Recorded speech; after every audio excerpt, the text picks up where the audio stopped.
네, 반갑습니다. 미스터 우즈? 오스? 잘 못 알아듣나? 반갑습니다. 이 예배를 참석하게 되면, 예배에 참여하고 하나님의 말씀을 들으면 자기 영혼의 변화를 가져오는 거죠. 사도행전 2장에 보면 성령 강림 주일날 성령께서 내주하셨습니다.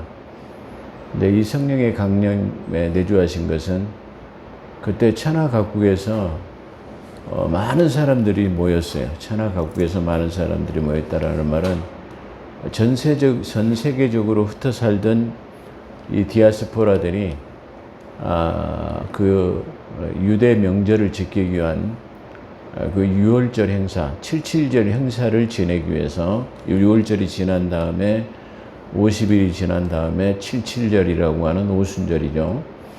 근데 그 오순절 날 성령님이 강림하셨어요. 그래서 천하 각국에서 모였던 사람들이 있었는데 이 각국에서 모였던 이 사람들이 그 사람들에게 성령님이 내주하심으로 각기 다른 나라 말로 방언을 하게 했어요.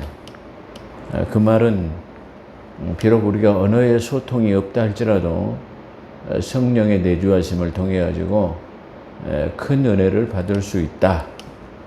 그런 것을 우리가 한번 생각해 볼 수 있어요. 그래서 언어 소통은 잘 되지 않아도 잘 이해하고 받아들이지 못한다 할지라도 예배를 참여하게 되면 성령의 역사하심이 할렐루야 있게 될 줄로 믿습니다. 우리 장로님이 또 오늘 귀한 손님이 오신다고 주일날 안 나오셨어요.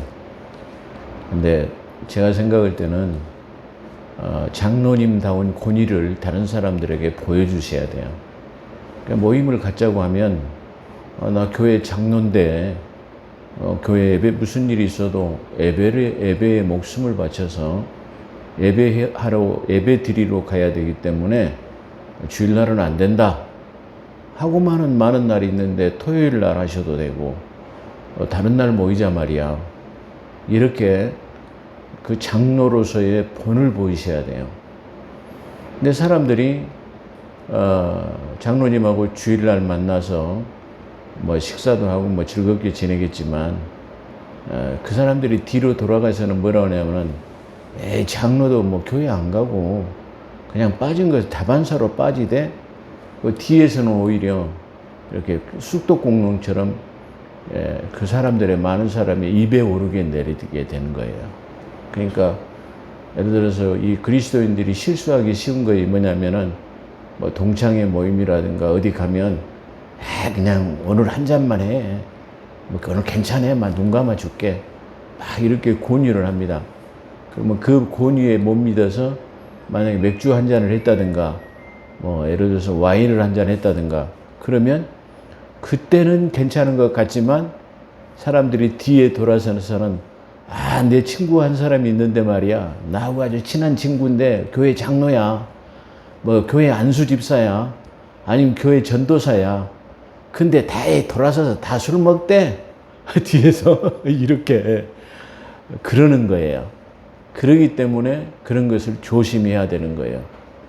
그렇기 때문에 사람들에게는 그런 것이 보이지 않는 본이 된다라는 거예요. 성경에서는 특별하게 술 먹지 말라라는 말이 있긴 있어요. 근데 거기서 술에 취하지 말라는 의미는 술을 취하게 되면 성령 충만함을 잃어버리기 때문이라고 말하는 것이지 못 먹게 하는 그런 의미는 없어요. 근데 왜 안 먹냐? 그러면 사람들에게 비난을 받거나 교회 장로도 목사도 전도사도 술 먹던데 이런 식의 말하면 본을 보이지 못하기 때문에 그런 것이다. 그렇게 할 수 있어야 돼요. 비록 우리가 세상적으로는 어떻게 산다 할지라도 하나님의 주신 성직, 다시 말하면 목사, 장로, 권사, 안수집사, 집사, 성도, 전도사 할 것 없이 우리가 세상에서는 어떻게 살았어도 저 사람이 비록 예를 들어서 세상에서 노동일을 한다든가 아무런 일을 한다 할지라도 그 전도사로서 뭔가 다르긴 달라. 우리하고는 좀 다른 데가 있어. 그 장로님도 역시 마찬가지야. 이렇게 사람들에게 본이 되는 삶을 통해 가지고 누가 하나님이 영광을 받게 되는 것이다. 그렇게 말씀드릴 수 있습니다. 그래서 우리가 될 되도록이면 이렇게 사람들에게 뒤에서 입살에 오르내리지 않는 그런 삶을 살아야 할 것이다. 그렇게 말씀드립니다. 자, 오늘은 목사님께 보낸 편지, 그 목회서 신서라고 하는 디모데전서, 목사님에게 보낸 편지 두 번째로 은혜 받는 귀한 시간이 되어졌으면 좋겠습니다. 먼저 목사님들에게 보낸 편지 두 번째로 교회 안에서 목사님들이 절대로 해서는 안 될 것이 있습니다. 제가 어떤 대형교회 목사님의 잠깐 숏으로 올리는 유튜브를 봤는데요. 그걸 보고 제가 놀랐어요. 그것은 교회에서 신임만을 묻는 것이다라고 말해요. 그 어떤 대형교회 목사님이 7년마다 성도들에게 신임만을 묻는 심우투표를 한다고 그래요. 그걸 아주 자랑스럽고 당당하게 표현하는 것을 보고 제가 놀랐습니다. 근데 이거는 절대로 어떤 대형교회든 중형교회든 소형교회든 이 신임만을 묻는 것은 안 됩니다. 왜 그러냐면 이 목사라고 하는 성직은 사람이 스스로 난 자도 있을 수는 있지만 그 하나님께서 우리에게 주신 사명이기 때문에 자기 목회를 잘하고 있는가 아닌가는 하나님 앞에 묻는 거예요. 그리고 하나님 앞에 물어서 자기의 잘못을 회개하고 돌이키고 결심하고 결단하고 그리고 새로운 힘을 얻어가지고 목양에 전념하는 것이 그 목회자의 그 상이에요. 근데 성도들한테 신임만을 묻는다? 그건 바로 하나님 앞에 묻지 않는 사람들에게 묻는 인본주의 신앙으로 전락하게 될 수밖에 없어요. 사울은 이스라엘의 초대 왕으로서 사울이 왕이 되었어요. 근데 이 사울이 하나님께서 기뻐하지 않으시고 사울을 왕에서 폐위를 시키고 그 다음에 다윗을 이스라엘의 주권자로 삼았어요. 왕으로 삼았다라는 거죠. 근데 이 다윗은 첫 번째로 사울 때는 묻지 않았다. 근데 이제는 우리가 묻자 그래요. 그 말은 무슨 말이냐면 사울 때는 하나님 앞에 묻지 않고 신접한다에 가서 묻고 아니면 자기 사사들에 가서 묻고 그런 것들이 아주 비일비재하게 나타나요. 특별히 사울은 신접한 자라고 하는 오늘날의 박수무당 같은 사람들에게 가서 물었어요. 하나님 앞에 묻지 않은 거죠. 그래서 다윗은 사울 때는 하나님께 묻지 않더라 말이야. 근데 우리는 이제 하나님께 묻자라고 하는 인본주의 신앙에서 신본주의 신앙으로 돌이키는 것을 우리가 볼 수 있어요. 근데 지금 이 목사님은 하나님께 묻는 것이 아니라 성도들에게 신임만을 7년째 묻겠다라고 7년마다 묻겠다라고 하는 아주 자랑스러운 그런 얘기를 하는 것을 봤어요. 어떻게 보면은 많은 사람들이 참 훌륭한 목사님이야, 대단한 목사님이야 이렇게 말할 수 있을 것입니다. 근데 절대로 그건 잘못된 것이에요. 왜 그러냐 그러면 그건 큰 문제를 야기하기 때문입니다. 그 이유는 첫 번째로는 신임만이 만약에 부결되었을 시 만약에 그 신임만이 부결되어 가지고 50% 미만으로 부결돼서 안 됐을 경우에 목사님은 퇴진을 해야 되는 아주 퇴진 문제에 심각한 교회 혼란을 가져올 거예요. 그러니까 목사님을 지지한 사람들은 그냥 남으셔도 됩니다. 아니면 투표를 해가지고 부결됐기 때문에 목사님 떠나야 됩니다. 이렇게 해가지고 교회 안의 성도들을 분열시키는 이럴 결과를 가져오게 되는 거예요. 그렇기 때문에 절대로 신임만을 물어서는 안 되는 것입니다. 부결되면 교회 목사님의 퇴진 문제로 큰 혼란을 가져오게 될 것입니다. 두 번째로는 가결되더라도 간신히 통과한다면 목사님의 신뢰도가 크게 추락할 것입니다. 우리는 정치권에서도 윤석열 대통령이 51%로 당선이 됐어요.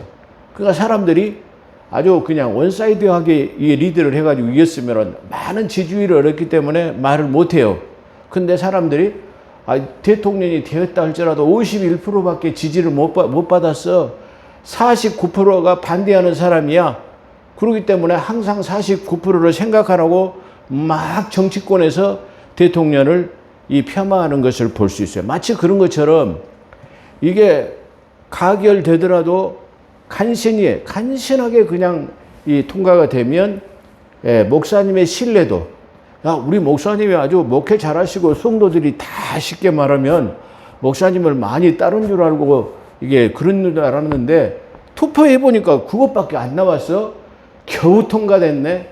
이렇게 해가지고 목사님의 신뢰도에 크게 흠집을 내는 결과를 가져오게 될 것입니다. 그래서 이 교회 안을 분열시키는 결과를 가져온다는 사실을 깨달아야 됩니다. 세 번째로는 만약에 압도적으로 지지를 하게 되면 뭐가 돼요? 목사님의 교만이 아주 충만해지기 때문에 절대로 안 되는 것입니다. 그러한에도 대형교회라고 교만하고 42억 든 사람이 통장을 갖고 와서 목사님에게 맡겼느니 2만 평의 땅을 갖다 줬느니 자기가 건축한 무슨 그 센터를 갖다가 1,400억, 1,500억에 팔으라게도 안 팔았니? 그런 자랑을 하게 되는 것이 바로 인본주의 신앙이에요. 그런 것이 설령 안으로 있었다 할지라도 성경에서는 오른손이 한 일을 왼손이 모르게 하라고 하는데 공개적으로 나와가지고 막 그런 얘기를 떠드는 이유는 그건 뭐예요? 그건 결코 인본주의 신앙이기 때문에 그럴 수밖에 없다라는 것을 우리가 알 수 있는 거예요. 그래서 만약에 압도적으로 지지하게 되면 목사님의 교만은 더욱 충만해질 것이기 때문입니다. 교회의 의결 기관은 당회가 있습니다. 당회. 이 당회는 성도가 다시 말하면 입교인 50명 이상이 있으면 2명의 장로를 세울 수 있습니다. 2명의 장로. 그래서 장로 2명, 목사 1명 해가지고 3명 이상이 조직되어지면 조직교회로서의 당회를 가질 수 있습니다. 근데 50명이 안 돼서 1명만 만약에 장로를 생기게 되면 이걸 갖다가 준당회라고 하는데요. 이때는 장로 1명, 담임 목사 1명, 노회장이 당연직이 되어가지고 노회장까지 포함해서 당회를 구성할 수 있습니다. 그 다음에 당회가 있는 다음에 그 다음에 의결기관은 당회가 조직되지 않았으면 재직회의가 있습니다. 이 재직회의는 직사의 직분을 받은 사람들이 모여서 의결하는 것을 말하는데 이걸 재직회의라고 합니다. 중대 사안이 있었을 때는 전 교인들이 이 찬반을 논의해야 하는 공동의회가 있습니다. 이 공동의회는 입교, 다시 말해 학습 세례를 받은 입교인으로서 만 20세 이상 된 사람이 투표에 참가할 수 있습니다. 그렇죠. 근데 만약에 그 많은 사람들 중에서 입교되어지고 거듭난 사람이 몇 프로나 될 것인가? 만약에 그 많은 입교인 중에서 100%가 거듭났다면 얼마나 좋겠습니까? 만약에 80%가 거듭났다고 한다면 나머지 20%는 구도의 길을 걷는 거듭나기 위한 과정을 걷고 있다고 한다면 얼마나 좋겠습니까? 근데 만약에 이 공동의회의 투표권을 가진 사람이 50%는 거듭나고 만약에 50%는 거듭나지 못했다고 한다면 50%의 거듭나지 못한 사람들에 의해서 목사님이 이 투표를 받아야 하는, 다시 말하면 그 간음대에 올라선다라는 것은 아주 중요하지 못한 그 세속주의에 속한 사람들에 의해서 선택을 받는다고 한다면 그들에게 신임만을 물어서 목회의 성적을 묻는 것은 아주 위험천만한 일이다. 그렇게 생각이 됩니다. 그래서 제 동영상 설교를 얼마나 우리 한국 교회에서 들으시는지 조회수를 보면은 그렇게 많지는 않기 때문에 잘 모르겠습니다. 그렇지만 이 동영상 설교를 듣는 목회자들이나 성도들은 그런 측면에서 그것이 깨우쳐져야 할 것이다라는 그런 생각이 됩니다. 교회의 공동체는 사람의 뜻을 묻는 것이 아니라 성령 하나님의 뜻만 드러내야 하는 그런 공동체입니다. 사람의 뜻은 불어해요. 사람은 중요치 않아요. 교회의 공동체는 성령 하나님의 뜻이 드러나는 것이 하나님의 이게 공동체예요.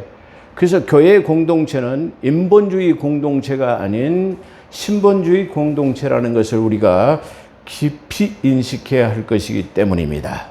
자, 오늘은 목회서신서 두 번째로 디모데 목사에게 보낸 편지로 서론적인 인사말에 이어서 본론으로 시작되는 내용에서 이 서신서는 이 사도 바울이 이 목회서신서에 전서를 보내고 그 다음에 후서를 보낸 뒤에 얼마 있다가 처형당했어요.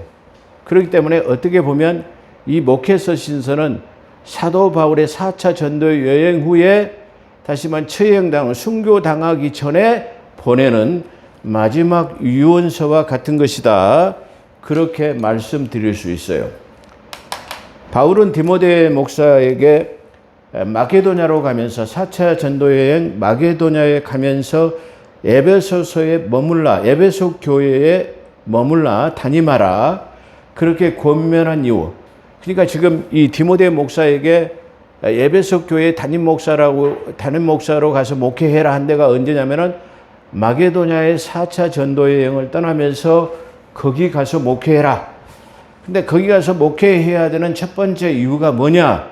그러면 그 이유, 에베소 교회에 네가 담임해가지고 잘못된 것들에 대해서 권면하고 책선하고 가르쳐가지고 진리에 바로 서는 그런 진리의 교회가 될 수 있도록 하는데 그 목적이 있다. 지금 그렇게 말하고 있어요. 그래서 에베소 교회를 담임하라고 권면한 이유는 지금 어떤 사람들이 교회 안에 다른 교리를 가르치지 못하게 하는 거예요. 지금 이 에베소 교회 안에는 막 엄청나게 성장을 가져오려고 하는데 이 많은 사람들이 모여드는 가운데에서 잘못된 사상, 교회 안에서 잘못된 것들을 가르치려고 하는 것들이 지금 꿈틀거리고 있어요. 그래서 만약에 이렇게 되면 이 교회가 인본주의 신앙으로 흘러갈 수밖에 없기 때문에 지금 그거를 경계로 하기 위해서 사도 바울은 이 디모데의 목회서 신서를 지금 보내고 있다, 기록하고 있다, 그렇게 말할 수 있어요. 그래서 그 이유는 어떤 사람들이 교회 안에서 다른 교리를 가르치지 못하게 하는 것이 첫 번째 목적인데, 다른 교리는 그 중에서 꾸며낸 이야기, 그 다음에 끝없는 족보 이야기를 근절시키는 거예요. 이 에베소 교회에서 지금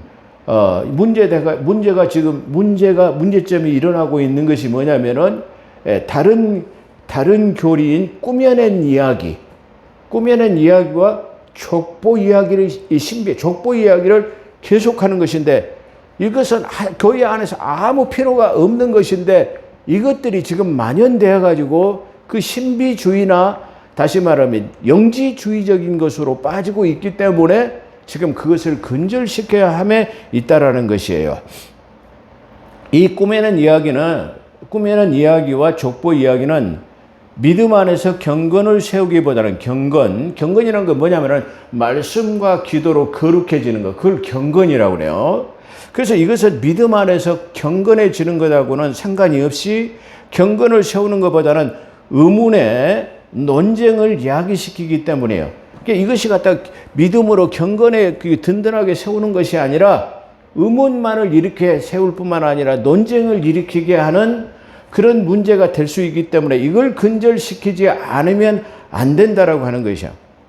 그래서 꾸며낸 이야기는 특별히 규정짓고 있지는 않지만 디모데전서 4장 7절에서는 불경스럽고 늙은 부녀자들에게 걸맞는 꾸며낸 이야기를 말하는 것으로 그렇게 나타납니다. 그러니까 이 에베소 교회는 나이가 많은 여자들이 몰려들기도 시작했는데, 이 나이 많은 사람들이 쉽게 말하기를 좋아하는, 다시 말해 경건을 세우는 이야기보다는 어떤 신비로운 것이나 영지주의적이나 세속주의적인 것에 물들어 있기 때문에 지금 이거를 근절시키지 않고 이것을 막지 않으면은 안 된다라고 하는 것이 지금 이 사도 바울의 판단력이에요.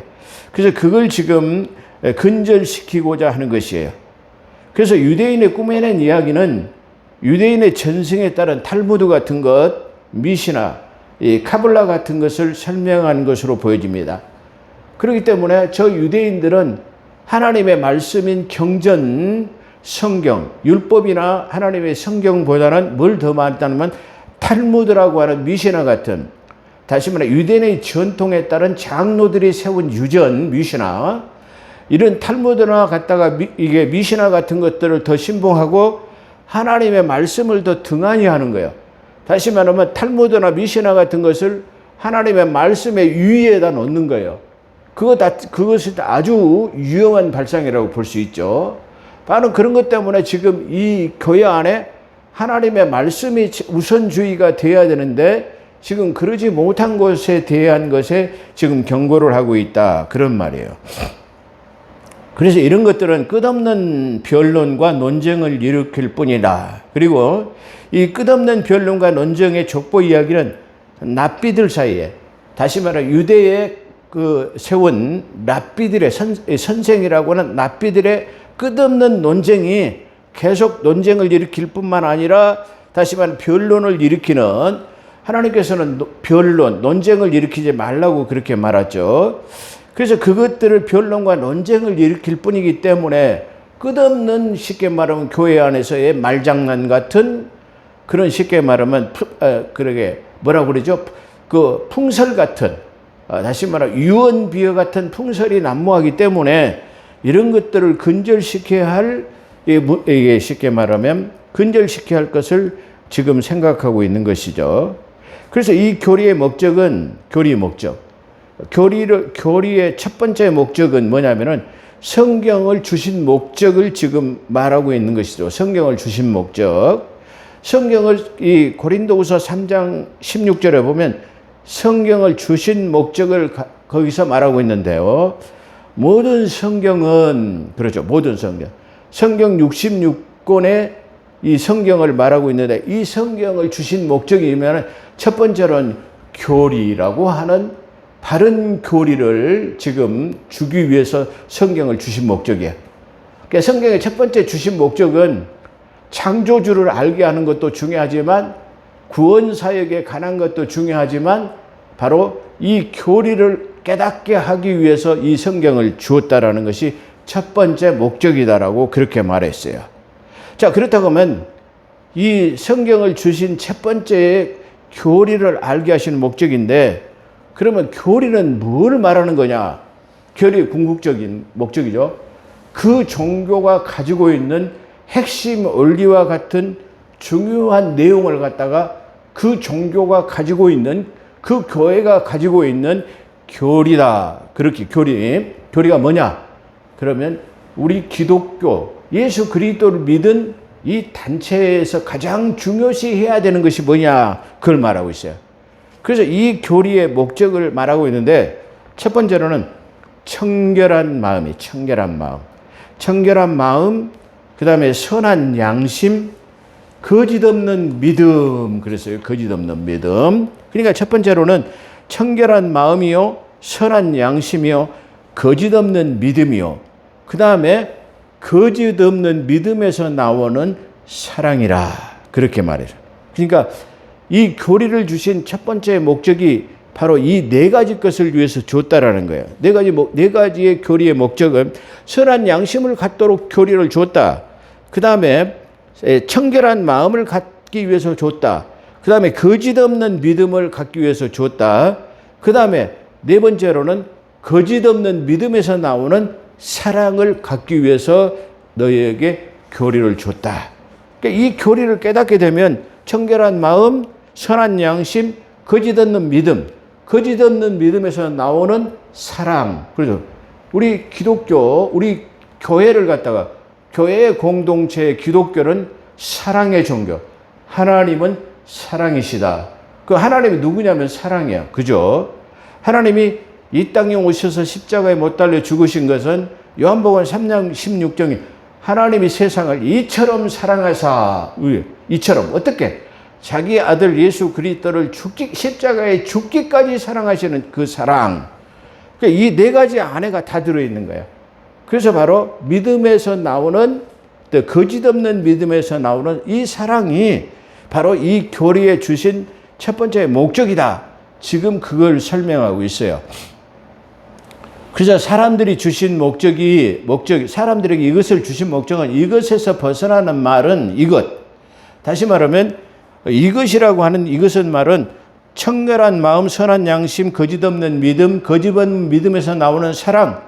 이것에서 벗어난 것은 헛된 말과 망상에 빠질 수밖에 없는 부패한 교리다. 그러니까 잘못된 것은 이게 허황된 말, 그다고 망상에 빠질 수밖에 없는 그런 것들. 이런 것들이 바로 바른 교리가 아닌 부패한 교리다. 바로 지금 이런 테두리 안에 있는 것 외에는 전부 필요가 없는 군더더기와 같은 것이야. 그렇기 때문에 그걸 다 버려! 라고 하는 것이다. 그런 말이에요.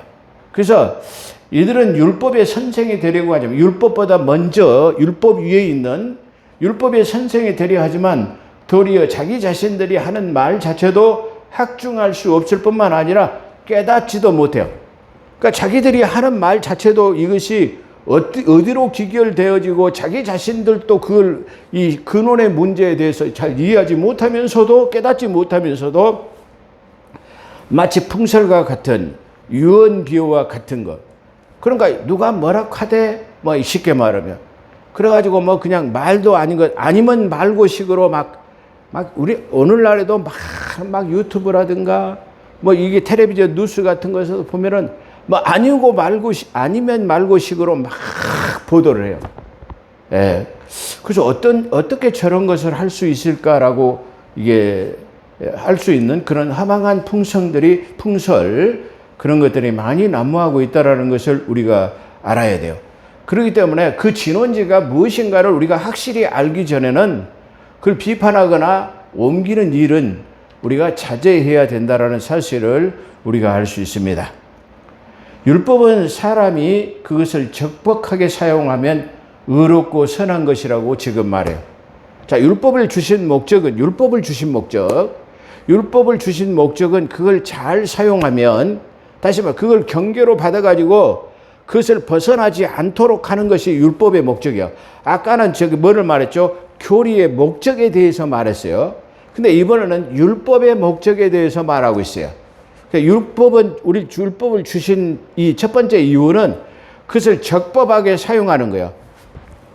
자, 오늘날에도 헌법이라고 하는 형법이 있어요. 근데 이런 것들은 도적질하면 교도소 가는 거예요. 사람 남을 사기를 치거나 공갈을 하면은 그것도 이게 법에 어긋나요.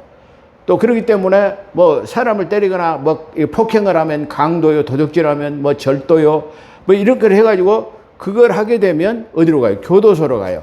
그렇기 때문에 그걸 지키라고 도둑질하면 안 돼. 폭행하면 안 돼. 살인하면 안 되라고 하는 것이 헌법이에요.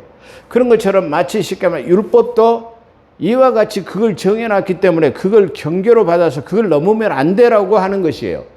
그렇기 때문에 그걸 넘으면 안 되라고 하는 것이 바로 율법이에요. 그래서 율법을 잘 지키면 이거 하지 말라고 했으니까 안 해야지. 이것도 이렇게 하면 안 된다고 말했지. 부모를 공경하고 뭐 하라고 했지. 뭐 이렇게 형제를 사랑하고 하라고 했지.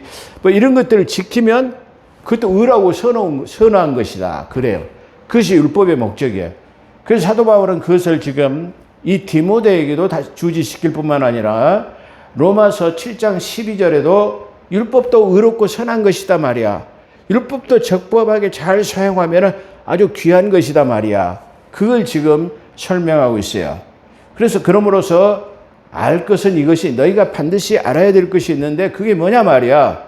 율법은 율법의 목적이 있죠. 그래서 율법의 목적은 옳은 사람에게 주신 것이 아니야. 그러니까 법이라는 것이 선하게 의롭고 살면 법 필요가 없어요. 그래서 사람들이 흔히 아주 이게 잘 사는 사람들에게 저 사람은 멋없이도 살아 법 없이도 산다 이렇게 말하죠. 그런 것처럼 율법이 있는 목적은 다시 말해 어떤 사람에게 왜 있느냐. 옳은 사람에게는 필요한 것이 아니에요. 그러나 옳지 못한 사람이 있기 때문에 법이 필요한 것처럼 그런 불법을 한 사람들에게 이 율법이 필요한 거예요. 그게 어떤 사람이냐면 불법한 자, 복종하지 않은 자, 경건하지 아니한 자, 죄인과 그리고 거룩하지 아니한 자, 그리고 망령된 자, 망령된 허탄한 것을 이게 전하는 사람을 망령된 자라고 말하죠.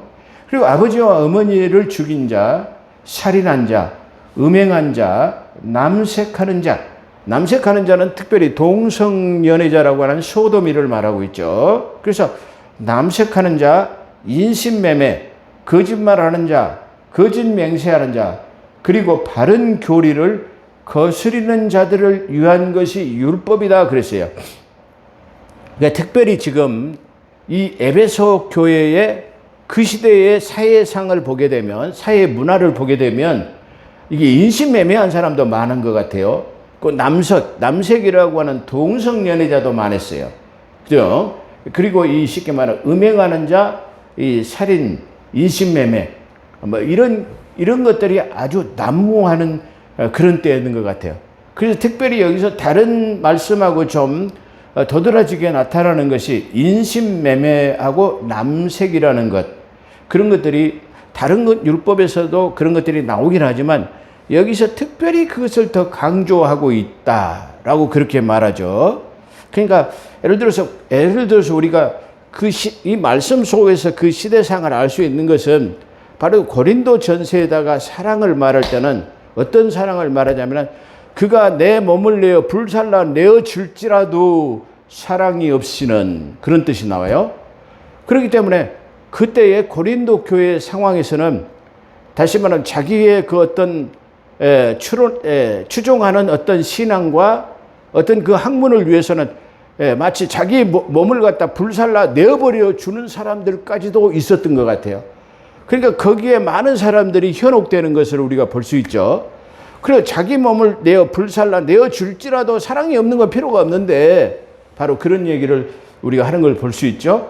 바로 그런 걸 통해서 이 고린도 교회의 상황 속에서는 바로 자기들이 추종하는 것, 자기들이 추구하는 것을 위해서는 자기 몸도 불살라 내어줄 수 있는 그런 아주 철학을 가지고 있는 사람들도 있었어요. 그런 철학을 가지고 있는 사람들의 이 고린도 교회의 그 사상을 깨뜨린다고는 그것은 사랑이 없이는, 그리스도의 사랑이 없이는 그들이 가지고 있는 철학, 헬라 문화를 갖다가 깨뜨릴 수 없다라는 것을 우리가 그 말씀 속에서 우리가 볼 수 있는 거예요. 그런 것처럼 지금 이 에베소 교회에 만연하고 있는 것은 남색하는 것, 인신매매, 살인 등등 이런 것들이 나타나고 있어요. 자, 그러므로 이 율법에 주신 목적대로 경계를 지켜 살면, 그렇죠. 그래서 이 8절의 목적대로 행위 구원도 가능하다는, 율법을 잘 지키고, 다시 말해 율법을 행위로 그것을 지키면 의롭고 선한 것이라고 하기 때문에 율법도 지키면 구원을 얻을 수 있다라는 것을 우리가 역설적으로 말하고 있다라는 것들을 우리가 볼 수 있어요. 왜 그러냐면 율법도 의롭고 선한 것이라고 로마서 7장 12절에 말하고 있기 때문에 그래요. 그렇기 때문에 율법도 잘 지키면 의롭고 선한 것인데, 율법을 주신 목적이 불법을 행하는 자, 바로 다시 말하면 이 법을 어기는 사람들에게 주신 것을 경계로 삼으라는 얘기다, 그런 말이에요. 그래서 그게 필요하다라는 거예요. 그렇죠. 그래서 그러므로 이 율법을 주신 목적대로 경계로 지켜 살면 8절에 말한 목적대로 행위 구원도 가능할 수 있다라는 것을 역설적으로 말하고 있다고도 볼 수 있을 것입니다. 근데 첫 번째 목적, 다시 말하면 이 목회서신서 디모데 목사에게 보낸 편지의 첫 번째 목적의 결론입니다. 첫 번째.